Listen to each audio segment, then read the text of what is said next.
Hey guys, and welcome back to Minecraft Redstone for Beginners. So, first of all, I just want to say sorry for not making one of these for a very long time, but I was busy with some of my other series, mainly the Sunday Night Hunger Games and the giveaway. I was focusing on making some t-shirt designs and all that kind of stuff.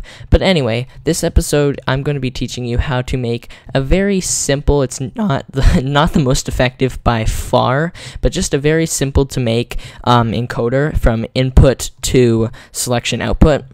So basically what that means is when you have your inputs, let's say we've got 4 inputs like this, my levers, and if I flick this one, it'll activate a certain torch. Like say I've got a bunch of torches like this, say these 3 are all off, it'll activate that one. If I flip this one down and I activate that one, it'll activate that one, and then so on and so forth. But the cool part is if I flip down both of these, it'll say activate one over here, and so it covers every combination. It's very useful for making counters and such. Like I think I used one of these in my tic-tac-toe, not a very big one, a very tiny one. I think I only had 2 inputs for it, but nevertheless I used one, and I also could have used one for my rock paper scissors, but I didn't because I was still a redstone noob when I made that. But anyway, this episode is going to be a little bit longer because it's going to take a little bit to explain how this works, so let's get into it. Alright, so I'm going to be starting us off with a 3 input encoder, and then I'll show you how to add more because it's a very simple pattern. But we're going to start off with our blocks like this. We're just going to put stone with our levers for our inputs, and then on the back of that, I can fly. Why am I walking? Sorry, I just had a brain fart. Repeaters. I said encoders for a second. With a block like this. And so basically, the pattern that goes on here is, say this is your first input. Actually, let me grab a sign. 1, 2, 2D apparently, 3. And then, so this is your 1 input. We're going to go out 8 blocks. 1, 2, 3, 4, 5, 6, 7, 8. And you might be wondering how the heck does he know to go 8 blocks out already? And you learn the pattern after a while. So basically, the redstone torches, we're going to put redstone torches on top, and they start, the first row is none. You don't put any on right now, and then on the first input, you're going to go 1 there, and then a space, and then a space, like that. So it's just every other one. And then here, boom, boom, boom, boom, boom, boom. Actually, I'm going to make this while I'm at it, just so I don't have to keep switching. And then here, this is where it gets a little bit different. We're going to leave 2 spaces, like this. And you're like, oh, that's pretty easy, I can do that. But then the 3rd row, that's where it gets a little bit more tricky. Because instead of leaving 3 like you'd think you would, like 1, 2, 3, you're actually going to leave 4. So 1, 2, 3, 4, 1, 2, 3, 4, like that. And so that's the bottom of our 3 input encoder. And basically, why I'm doing this thing with the torches here is so that when the inputs are, because there's going to be a thing running along the top here, when the inputs are on, the torches turn off, and it activates the thing based on whatever's going on with the torches. And then, so the pattern for what's going on here, it's not 1, 2, 3, as you've probably guessed since I did the 4.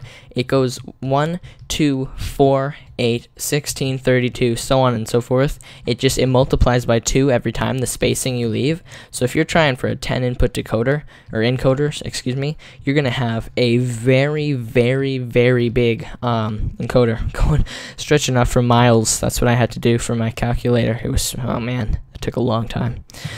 But anyway, back to the lesson. I got a little distracted there. The next thing we're going to do now that all of our torches are laid out here is set redstone after this row of repeaters, then repeaters, and you're just going to switch back and forth between redstone and repeaters so that the signal carries, like this, until you get to the end. And the main part of making an encoder or a decoder or any type of coder is it's very tedious. It doesn't happen very quickly. It's very simple to memorize, but it doesn't happen very quickly.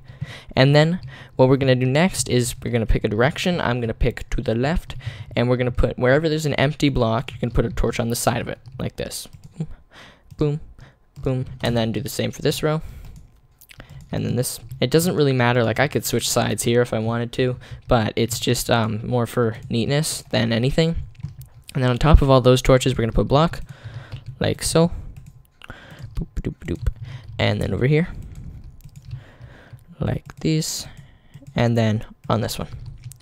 So now that all of our torches have blocks on them, the final thing we've got to do to set up this bottom half is place a torch on the other side. So basically the on torches here, these represent the ones, and the off torches like this, they represent the O's. And that's just a little binary stuff. You don't really need to know that for this lesson. It's just a little binary. But when we put this on, so we're gonna just stick across from here on every row, not just the ones that have the torch sticking up like that. We're gonna put on every row like this, a block on top, and then just connect them all across like this, so they're all nice and connected and looking very, very nice for an OCD person to look at, because it's very even and compact and all that, so it's not all mishmashed.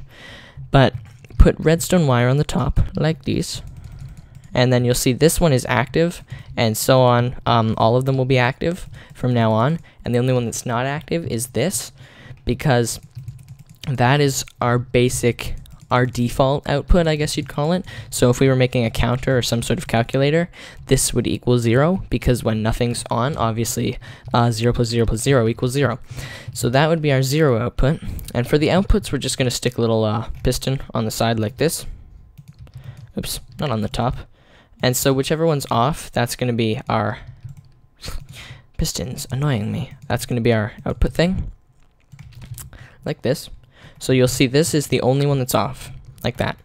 And then the neat part, now that it's all set up, is we can just go flip, and that one goes off. Flip that back, and it switches. It's kind of annoying because these ones all go out. Actually, really quickly, I'm just going to cut here and switch it around so it's not all stupid.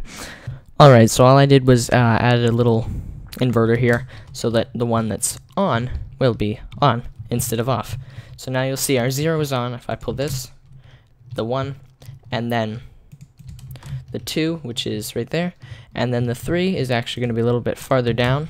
It's over there, because we have to map out all the combinations. So if I go 1, 2, you'll see that one's on. Then 1, 2, 3, the very far one. So that's just, it's a little bit neat. That's the first half. That is an input to, oh man, it's input to, I'm having a huge brain fart here. Let me just have a moment to think. Input to organized output. So instead of just having a ragtag little thing of levers going on here, where you got like say if I had all these wires crossing, going over in bridges and stuff, and that's really annoying. This is nice and fairly compact, not the most compact design, but it's fairly compact, and it does its job.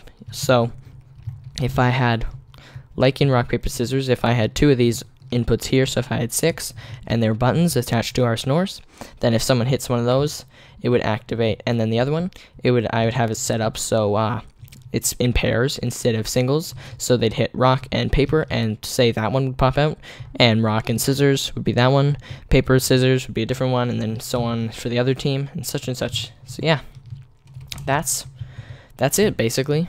Simple input to organized output. And then, like I said, if we want to add another input onto the, let's do it on this side so I don't have to reorganize that, but we just, the only problem with that is when you're doing this, you have to remap the entire thing. So this would be 16, which would mean I have to add 8 more, sorry, 8 more blocks onto here, because this is 8 already, so then we need 8 more, and we can't just have 16 on one side and 8 on the other. It doesn't work like that.